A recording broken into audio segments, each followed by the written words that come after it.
So students, now will take up this concept of beat phenomena. ये क्या होता है? It happens by the virtue of superposition of two waves travelling in almost same direction. Opposite direction में जब waves travel करती हैं तो standing wave formation happens. One is incident wave, other is reflected wave. And beat phenomena में क्या है? Similar frequencies travelling in the same direction. कोई observer कहीं पे है, रेस्ट पे है, or say somewhere orchestra is playing on with different instruments, and you just listen that orchestra musical effect from a distance of say 50 meters, 20 meters like that, or 100 meters. So the intensity of sound reaching your ear, it will vary periodically with time. वो जो होगा समय के साथ उसकी intensity बढ़ती है या घटती है। तो this phenomena of variation in intensity of sound due to superposition of waves moving in almost same direction is called beat phenomena. हम लोग यहाँ पे क्या करते हैं, बीट फेनोमेना को, ये क्या है, अगर मैं इसकी बीट फ्रीक्वेंसी की बात कहूँगा तो this beat frequency it is f1 minus f2 का मॉड। दो फ्रीक्वेंसी का मॉड वैल्यू आता है बीट फ्रीक्वेंसी, समझ गए?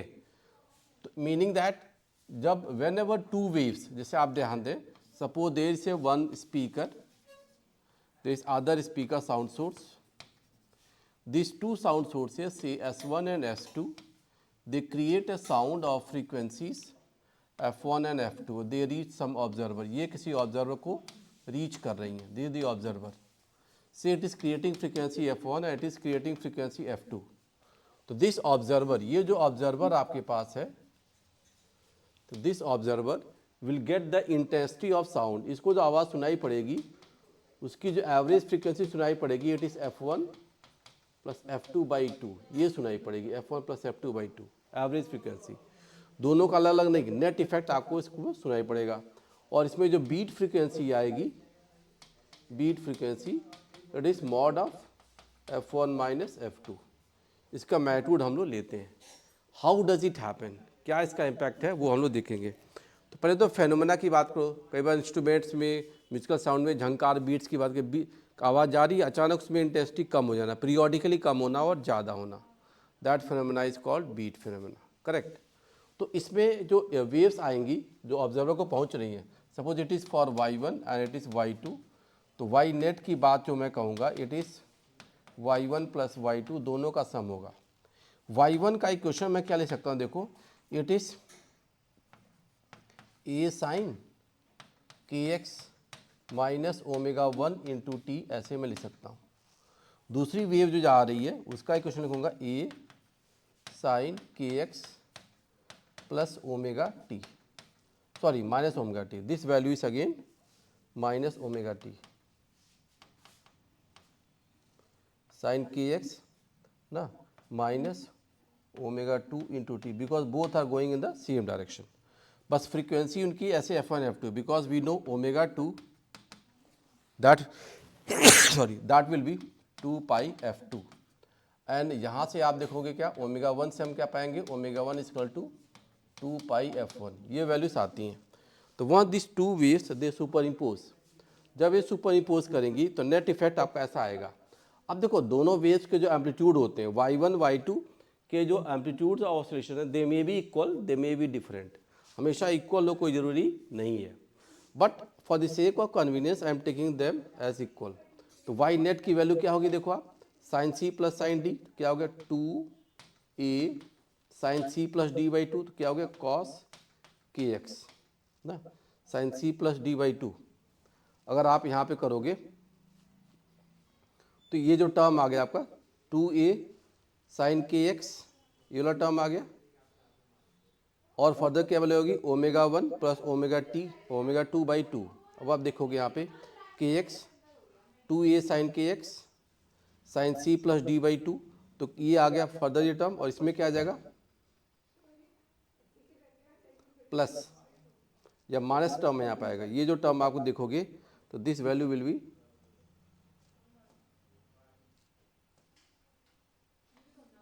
के x minus c plus d by 2 में omega 1 plus omega 2 by 2 into t, ये टर्म मिलेगा आपको, समझ रहे हैं, साइन के एक्स, और ये टर्म इसकी एवरेज वैल्यू आ गई into sine c plus d by two into cos of c minus d by two into cos factor जो आएगा sine c plus sine d, two sine c plus d by two into cos c minus d by two into cos में जब करोगे तो क्या आ जाएगा, ये टर्म तो कैंसिल हो गया, ये वैल्यू क्या आ जाएगी, this is omega two minus omega one by two into t, ये फैक्टर ऐसे आएगा जस्ट सी। तो इन दोनों इक्वेशन से फर्दर जो मैं रिजल्ट पाऊंगा वो ऐसा कुछ फैक्टर आपको मिल पाएगा, समझ रहे हैं आप। It is this. अब इसमें the observer where he is for the sake of convenience, मैं यहाँ पे मैं एक्स को क्या मान लेता हूँ, zero, just for the sake of convenience कि एक्स को मैं जीरो मान लूँ जहाँ पे ये आ रहा है ऑब्जर्वर की पोजीशन, ताकि मैथमेटिक्स आपकी कम हो जाए, और कोई बात नहीं है। इस इक्वेशन से हम लोग फर्दर इस रिजल्ट को देखेंगे। तो what I have just see, तो वाई नेट की वैल्यू अगर फॉर एक्स को जीरो करते हो तो क्या आ जाएगा, वाई नेट की value which was y one plus y two, तो ये क्या होगा, टू ए साइन और के एक्स इक्वल तो जीरो हो गई, तो ये क्या हो गया आपका sine omega one plus omega two by two into t into cos omega one minus omega to by two into t, ये इफेक्ट आपके पास आता है, समझ गए, दिस थिंग हैपेंस। तो मैं इसको क्या कहूँगा, further I will write it as two a sine omega average into t into cos omega two minus omega one by two into t, ये फैक्टर आपको एम्पलीट्यूड के लिए, डिस्प्लेसमेंट के लिए मिल रहा है, समझ गए। तो ये वेव्स जो थी अगर मैं इनका मैथमेटिक्स करूं तो ये क्या है, average frequency heard, average angular frequency जो ओमेगा आ गया, it is omega one plus omega two by to, ऐसे आ रहा है, समझ गए। या मैं इसको एवरेज फ्रीक्वेंसी की बात जब आप कहूँगा तो it is f one plus f two by two, this value we have, correct. और यहाँ पे जो omega one minus omega two जो बीट फ्रीक्वेंसी है,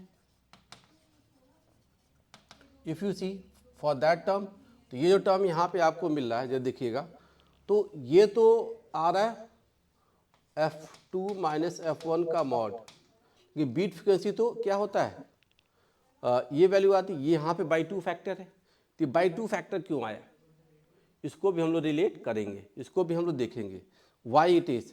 हमारे बीट फ्रिक्वेंसी भी ये आता है, बट यहाँ टर्म क्या है, omega two minus omega one by two आ रहा है। How can we related with this, तो आप ध्यान दीजिएगा, इंटेंसिटी जो होता है, intensity is proportional to amplitude का स्क्वायर, और ये जो है ये एम्पलीट्यूड की फ्रीक्वेंसी है, ये एम्पलीट्यूड की डिस्प्लेसमेंट की फ्रीक्वेंसी है, तो इंटेंसिटी की जो फ्रीक्वेंसी होगी इसका स्क्वायर, उस वाले फैक्टर को हम लोग यहाँ पर ध्यान देंगे। इसको मैं फर्दर मैथमेटिक्स से प्रूव करूँगा, बट येट आप देख सकते हो कि जो दो वेव्स हैं, once the two waves are going, और उसका सुपरपोजिशन जो होगा, आप यहाँ पे देखो तो मैं कह सकता हूँ कि amplitude is going as per cos omega t, amplitude की जो फ्रीक्वेंसी है, और एम्पलीट्यूड का जो स्क्वायर होगा उसकी जो फ्रीक्वेंसी होगी क्या होगी, कॉस स्क्वायर ओमेगा टी के फॉर्म में जाएगी।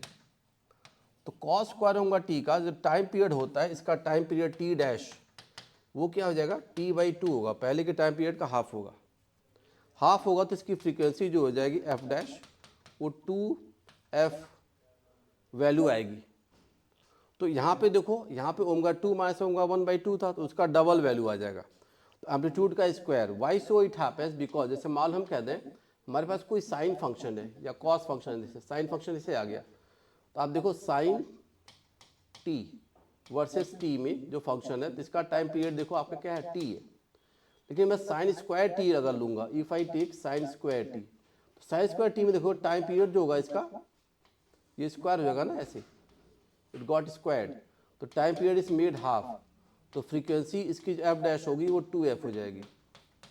तो एम्पलीट्यूड में स्क्वायर टर्म आता है, इसलिए वहाँ पे इंटेंसिटी में क्या होगा, उसकी वैल्यू डबल हो जाती है, तो omega two minus omega one by two है तो उसका डबल हो जाएगा, क्योंकि हमको आवाज़ सुनाई पड़ता है, तो हम एम्पलीट्यूड का क्या ले रहे हैं, स्क्वायर ले रहे हैं, करेक्ट।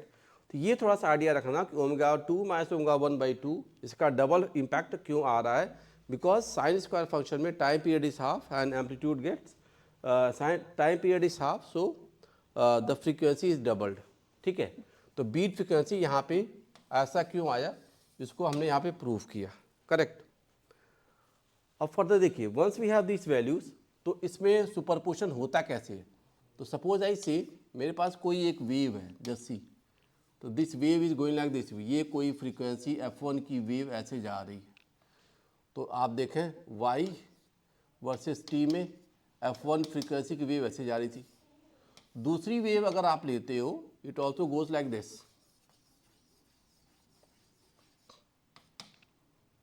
तो y1 और y2 जो वेव देख रहे हो दोनों इस तरह से जा रही हैं, इसकी फ्रीक्वेंसी f2 है।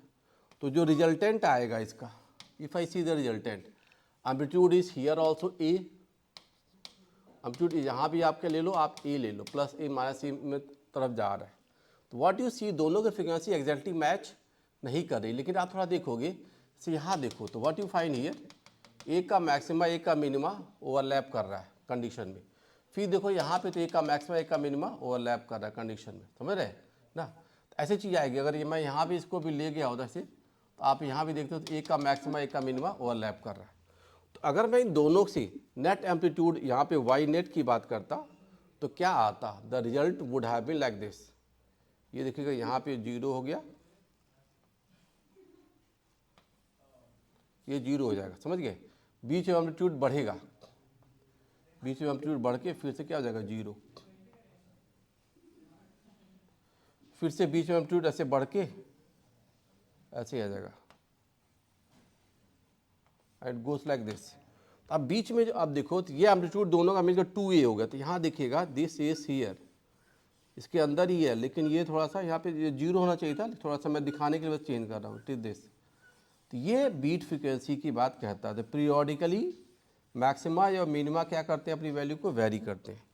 तब आप देखो it is showing for the, ये जो टर्म है ये क्या कर रहा है, a1 प्लस a2, और ये वाला जो आ गया it is for a1 minus a2, कई बॉड वैल्यू है। फिर आप देखो यहाँ पे a1 प्लस a2 ये टर्म आ गया ना। तो these results we can make. तो आप यहाँ पे फिर से देखो,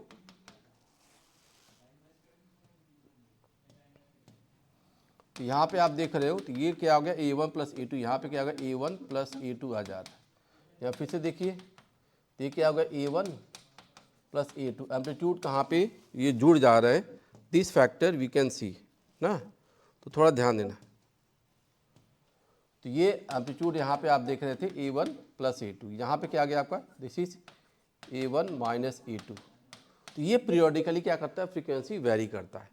एम्पलीट्यूड का जहाँ पे मिनिमा हो गया और मैक्सिमा हो गया, तो this is showing this the graph of beat frequency. ये आपका बीट फ्रीक्वेंसी को शो करेगा, और ये दोनों इनिशियल वेव्स यहाँ पे जा रही थी, करेक्ट। तो फिनोमेना क्या है यहाँ पे कि पीरियोडिक, हम क्या कहेंगे, periodic variation of intensity of sound, of intensity of sound on the superposition of, on the superposition of two similar frequencies, superposition of two similar frequencies। तो दो सिमिलर फ्रीक्वेंसीज का पीरियोडिक सुपरपोजिशन, ये result आपको यहाँ पर दे पा रहा है, ठीक है। तो ये ध्यान देना। तो यहाँ पे जो एवरेज फ्रीक्वेंसी आ गई, फ्रीक्वेंसी हॉट जो आ गया, वो मैं क्या कर दिया f1 माइनस f2 का मॉड, ये बीट फ्रीक्वेंसी आपको ऐसे सुनाई पड़ता है, करेक्ट। तो एक आइडिया, एक अप्रोच थोड़ा सा आपको देखना है, how do we get it now. अब इसमें जो एम्पलीट्यूड और इंटेंसिटी की जो बात कही गई थी, जैसे मैं क्या कह रहा था कि कोई फंक्शन है, कोई फंक्शन में इंटेंसिटी का जो साइन स्क्वायर था और साइन फंक्शन, तो मैं कहूँगा साइन ओमेगा टी के कॉरस्पॉन्डिंग अगर टाइम पीरियड टी है, it is 2 pi by omega, समझ गए। तो साइन स्क्वायर ओमेगा टी अगर फंक्शन होगा तो इसका जो टाइम पीरियड होगा टी डैश, वो टी बाई 2 होगा, और ये क्या हो जाएगा पाई बाई ओमेगा। तो इसकी फ्रीक्वेंसी अगर f है तो इसकी फ्रीक्वेंसी f डैश जो होगी क्या होगी 2f हो जाएगी। तो ये मैं कहना चाहता हूँ कि जो इंटेंसिटी ऑफ वेव है वो स्क्वायर फंक्शन ऑफ साइन या कोसाइन जाता है, इसलिए उसकी में ओमेगा 1 माइनस ओमेगा 2/2 में 2 का मल्टीप्लायर आ गया था। अब इसका एक और एग्जांपल अगर मैं देखें तो डेली लाइफ में आप ऐसे विजुलाइज कर सकते हो कि कोई भी गिटार ये जो हारमोनियम इंस्ट्रूमेंट होते हैं ना, सारे गामा इंस्ट्रूमेंट प्ले करने वाले, तो उसका सा और ये बगल वाले बटन्स, अगल बगल वाले बटन को प्रेस कर दो for a longer time of 1-2 minutes. If you press the two adjacent buttons of harmonium instrument for longer time, say 1-2 minutes, the successive frequencies which are coming out, they will add up periodically for maxima and minima in their amplitude. तो the intensity of sound heard will vary with time. तो वो जो effect है वो क्या है, beat phenomena की बात यहाँ पे करता है, ठीक है। तो अब इसमें एक चीज़ और आती है, audible beat frequency, audible beat frequency for humans के लिए अगर हम करेंगे तो this audible beat frequency should be less than 10 hertz. 10 hertz से छोटा होना चाहिए। इससे ज़्यादा का अगर होगा तो normal human being it can not detect. Other animals can detect, like कोई बैट है या डॉग है, कुछ और एनिमल कर सकते हैं, बट नॉट द ह्यूमन। मतलब क्या है, हमारे पास जो F1 माइनस F2 एग्जाम्पल मैं ये लेता हूँ, थोड़ा दे दीजिएगा।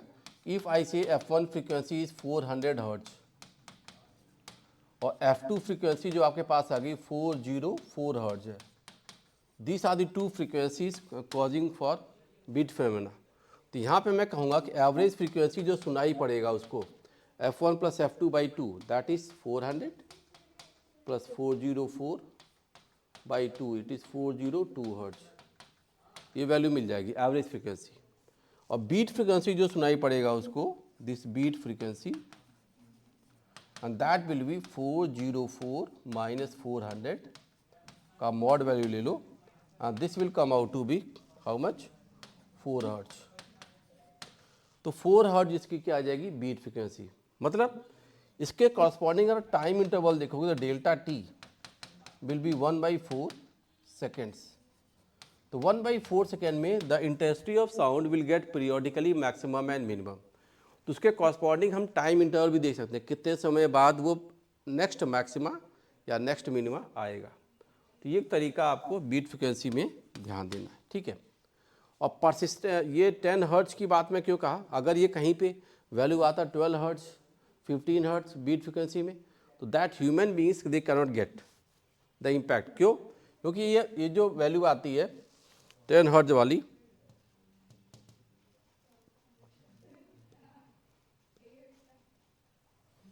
वो क्यों आता है आपको ध्यान दें।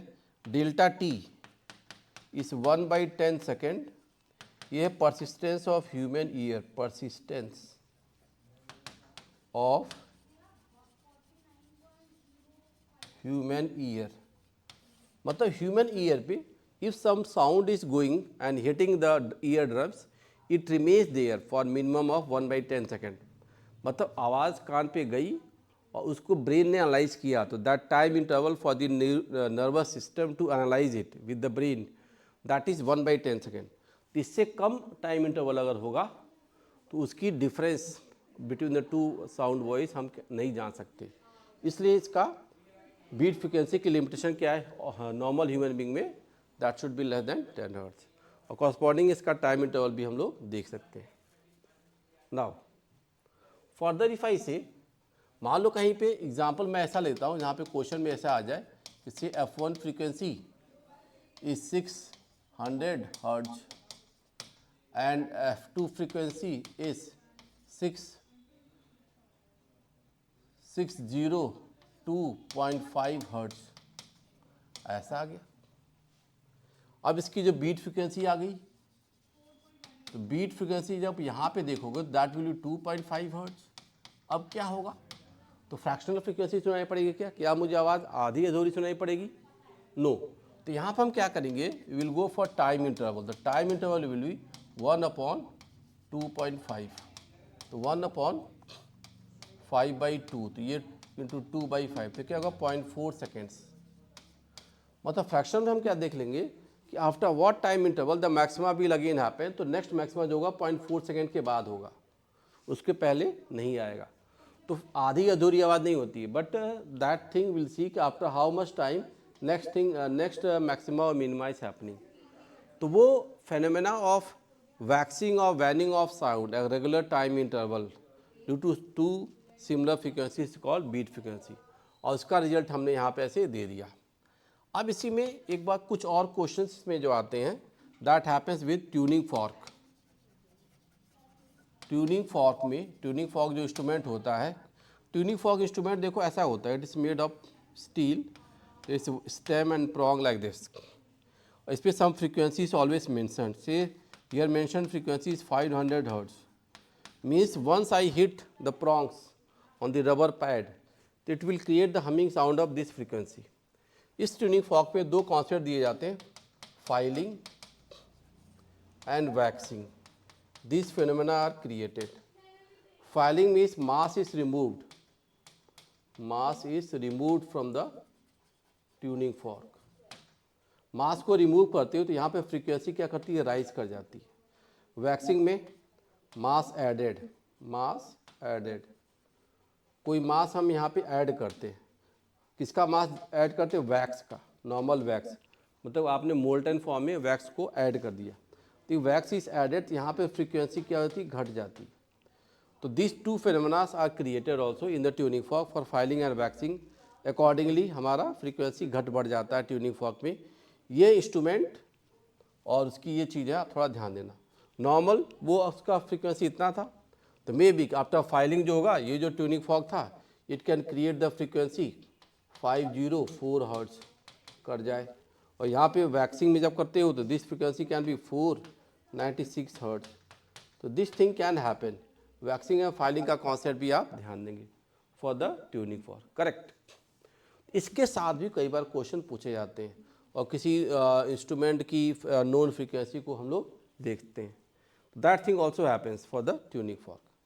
तो बीट फ्रीक्वेंसी और ट्यूनिंग फॉर्क में ये जो क्वेश्चन आता है, कई बार इसमें एनसीईआरटी में भी क्वेश्चन है, तो हम देख सकते हैं उसको। जैसे मान लो मैंने कह दिया कि देयर वाज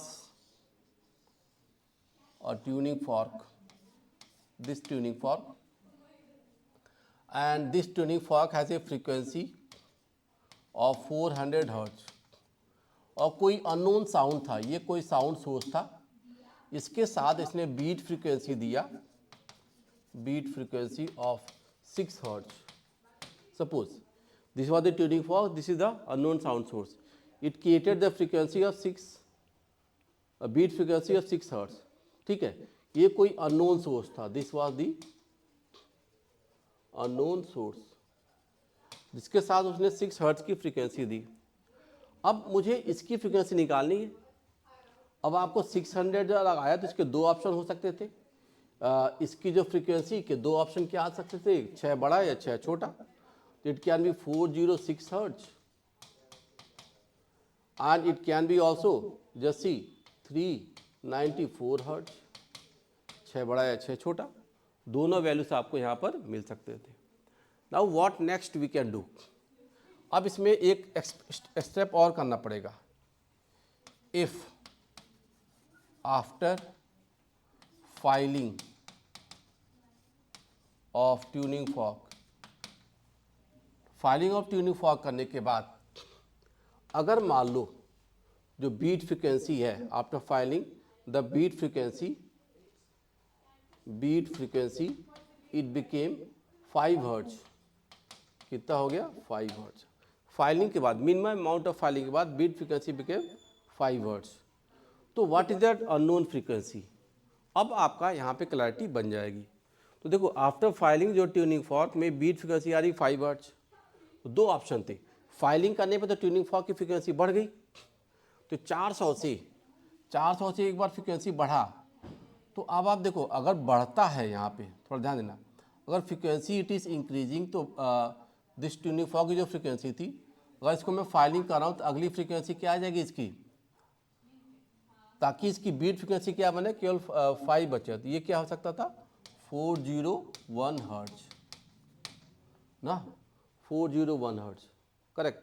तो थोड़ा सा बढ़ गया तो ये चीज़ आ रही, मतलब क्या हो गया, यहाँ पे जो फ्रीक्वेंसी थी इसकी, इस वाले की, वो कौन सी रही होगी, ये 406, ये 406, और उसमें से हमने अगर ये चीज़ हटा दे रहे हैं और ये 401 हो जा रहा है जैसी, तो हमने क्या देख लिया, 401 और 406 का डिफरेंस क्या आएगा, 5 हर्ट्ज, करेक्ट।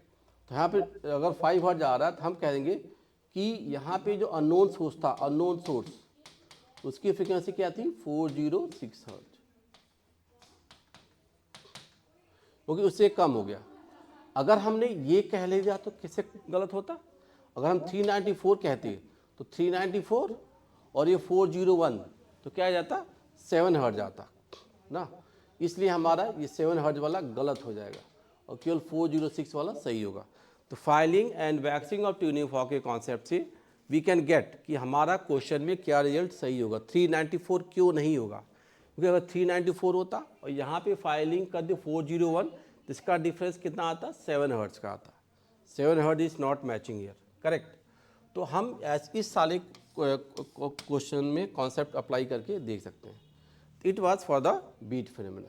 तो बीट फिनोमेना के क्वेश्चन जनरली इससे हम लोग कर सकते हैं, ठीक है जी। It was this. नेक्स्ट, अब इसी में अगला मैं एक केस लूँगा for the superposition of waves में इंटरफियरेंस। तो सुपरपोजिशन ऑफ वेव्स में एक और केस क्या आता है, interference of sound. Sound wave का इंटरफियरेंस भी यहाँ पे सुपरपोजिशन ऑफ वेव्स में किया जाता है। इस केस में क्या है, इस केस में क्या होता है, whenever two sound sources कोई दो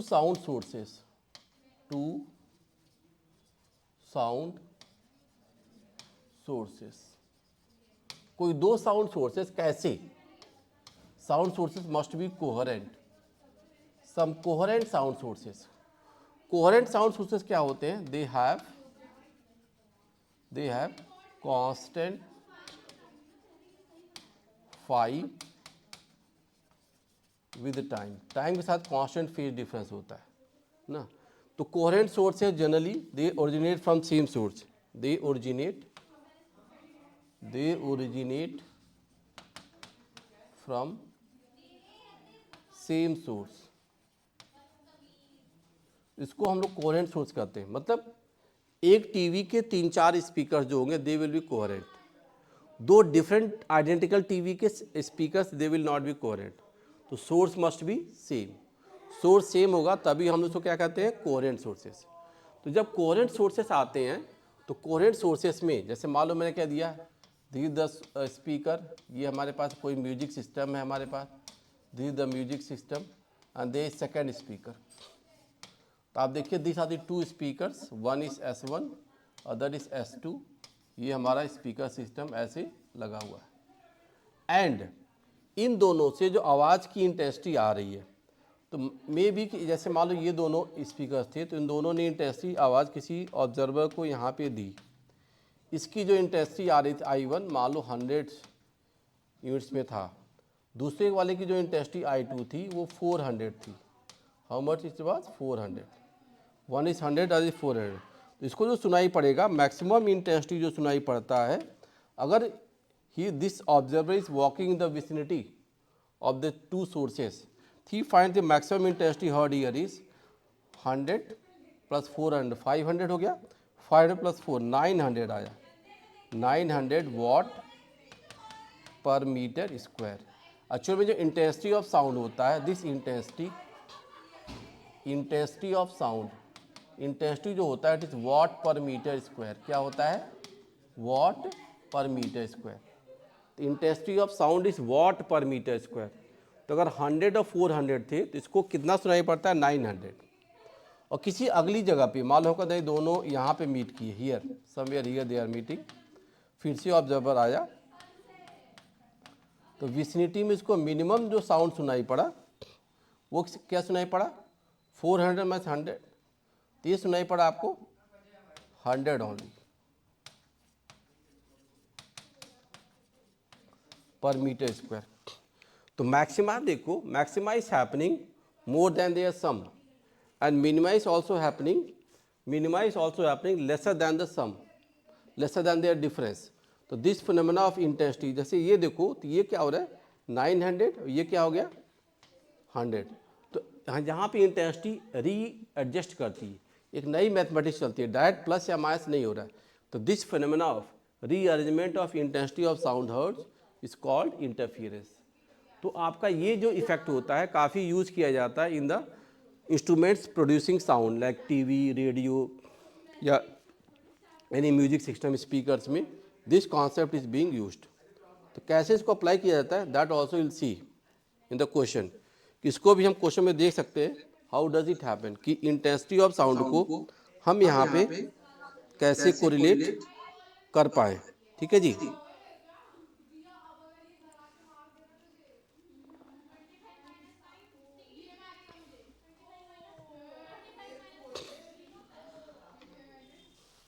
तो this intensity of sound heard को अगर हम देखते हैं how does it go, just see.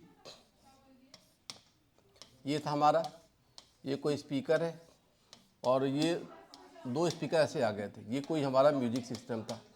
तो मैंने कहा कि यहाँ की जो intensity I I1 it is 100, यहाँ जो इंटेंसिटी I2 आ रही थी दिस इज 400 वॉट पर मीटर स्क्वायर, वॉट पर मीटर स्क्वायर। अब इंटेंसिटी क्या होता है ध्यान दीजिएगा, this intensity is energy falling per unit area per unit time, it is the formula for intensity. अब आप देखिए एनर्जी अपॉन टाइम क्या होता है, पावर। तो power upon area is the unit of intensity. इसकी जो यूनिट आ जाएगी क्या आ जाएगी, वॉट पर मीटर स्क्वायर से इंटेंसिटी को पाते हैं, पावर पर यूनिट एरिया होता है। अब मैं कह रहा था कि इसकी जो आई मैक्सिमम वैल्यू आ गई थी, I maximum this was 900, it is what 400 plus 500, समझ गए। और आई मिनिमम जब हम पा रहे थे इसका आई मिनिमम, इफ आई से, तो दिस आई मिनिमम की वैल्यू क्या है, इट इज 100, ये क्या होगा 500 माइनस 400, मीनिंग दैट आप देख रहे हो एक जगह वैल्यू 500 में क्या हो रही है, जुड़ रही है 400, और दूसरी जगह क्या हो रहा है 500 में माइनस 400 हो रहा है। मतलब हम कह सकते हैं कि मैक्सिमा इज फॉर्म्ड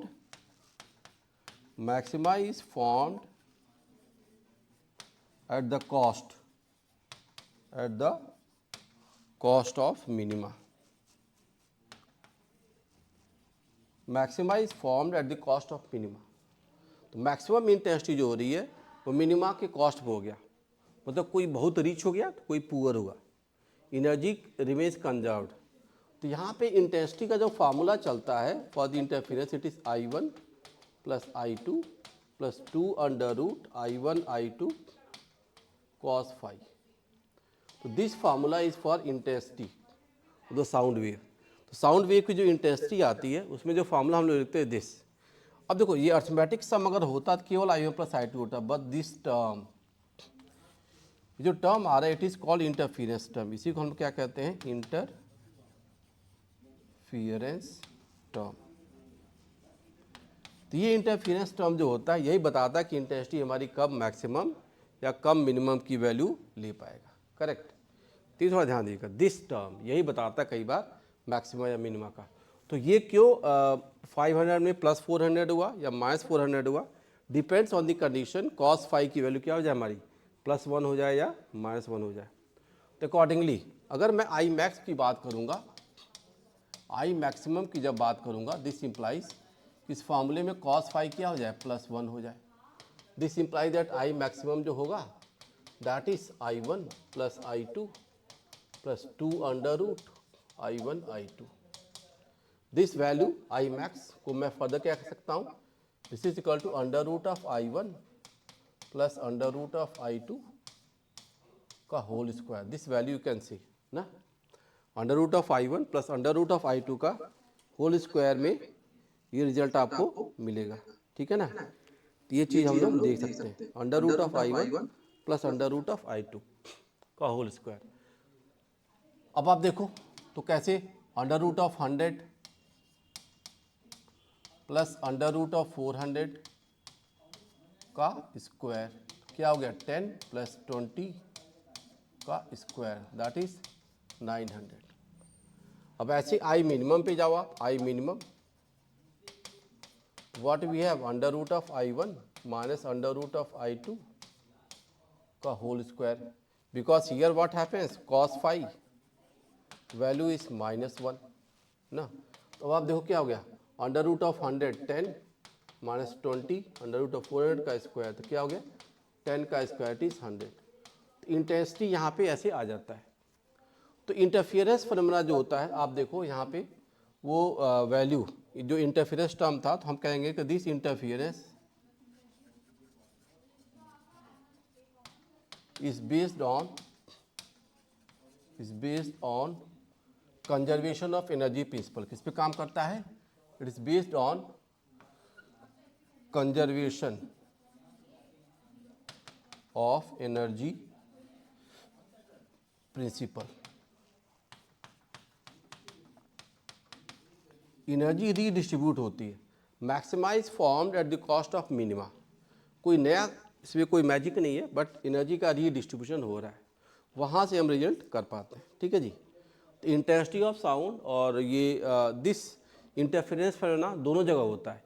वेव्स में जो हमने यहाँ का साउंड वेव्स में जो देख रहे हैं, it is for hearing listening effect voice में।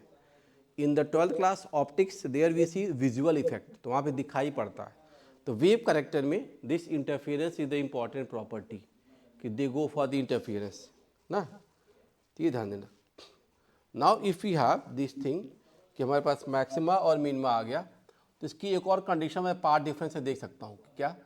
For I maximum, I maximum देखो तो cos फाई की वैल्यू क्या होगी +1, दिस हैपेंस फाई की वैल्यू क्या आ जाएगी 2n पाई ना।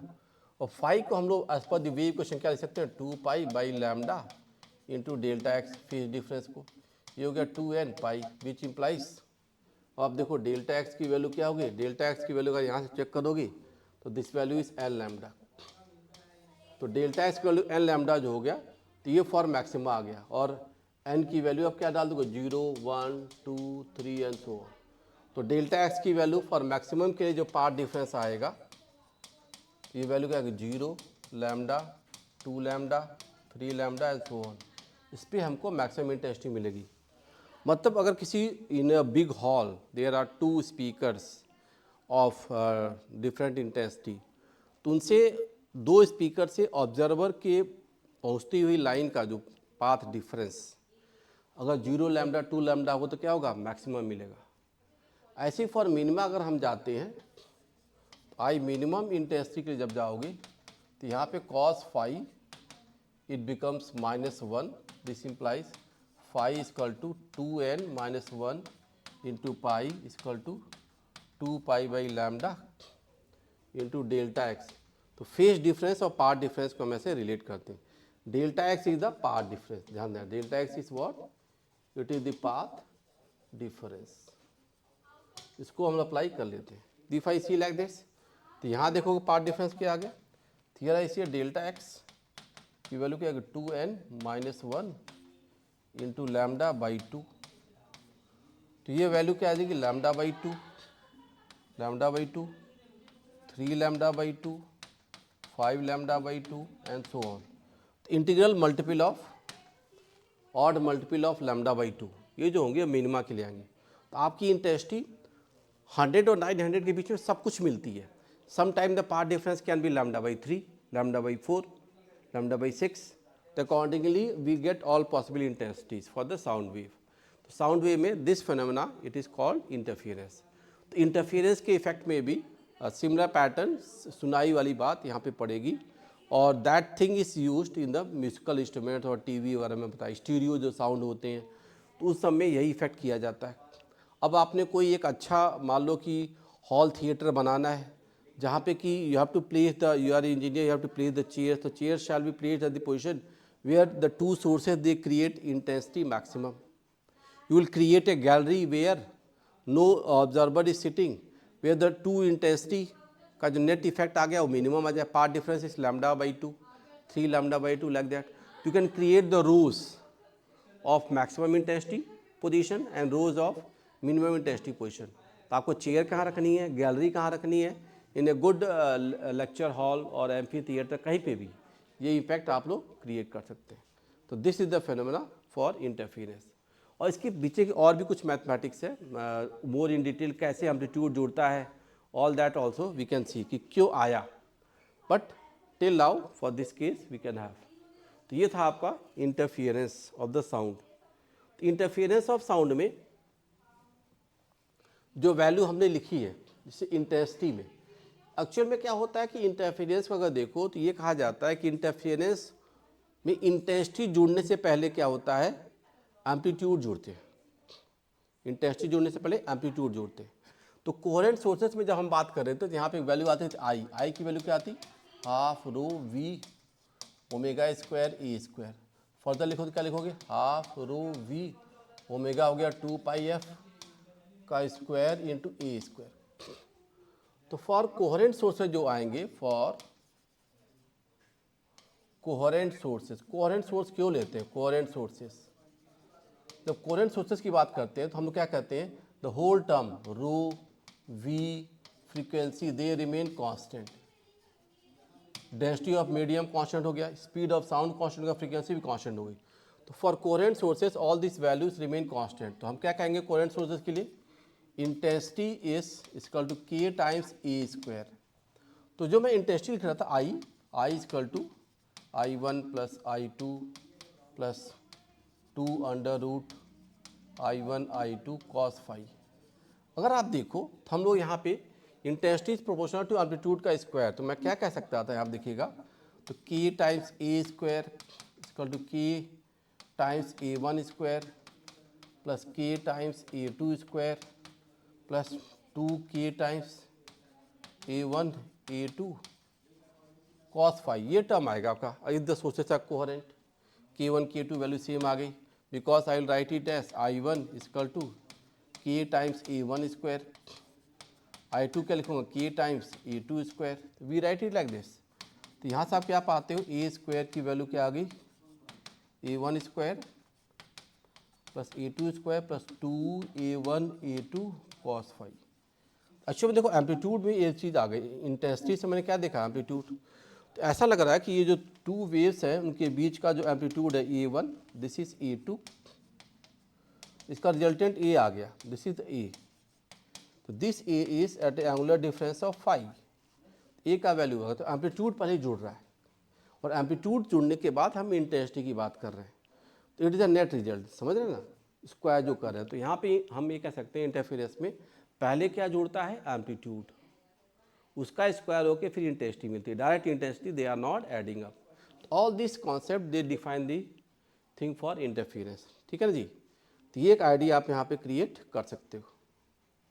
नाउ अब इसमें आप क्वेश्चन ऐसे ले भी सकते हो, क्वेश्चंस क्या आ सकते हैं, मान लो हमने कह दिया कि कई बार ऐसे होता है कि कोई एक इंस्ट्रूमेंट है, देखो दिस, ये कोई एयर ब्लो करने वाला इंस्ट्रूमेंट है, इसमें मैंने एक सेमी सर्कुलर ऐसे पाथ ले लिया and it is reaching your ears. तो यहाँ पे मान लो ये सेमी सर्कुलर पाथ ऐसे जा रहा है और आपने यहाँ पे ईयर ब्लो किया, यहाँ पे कोई लिसनर इसकी आवाज़ को सुन रहा है, दिस इज द ईयर। और यहाँ पे मान लो हमने ईयर को कुछ ब्लो किया ईयर को, तो अब देखो ये सेमी सर्कुलर, तो इसका रेडियस आर हो गया ना, radius R, this sound is being created. और इस साउंड की जो लैम्डा है वो क्या हो, जैसे मान लो मैं कहते this radius is if I से रेडियस इज 2 मीटर्स है, तो एक साउंड वेव सीधे जाएगी, one of the sound wave it will go straight,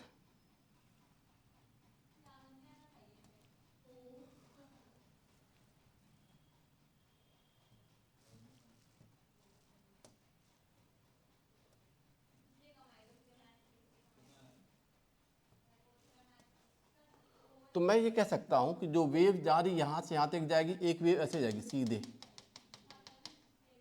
and other wave that is going like this, दूसरी वेव देखो ऐसे जा रही है।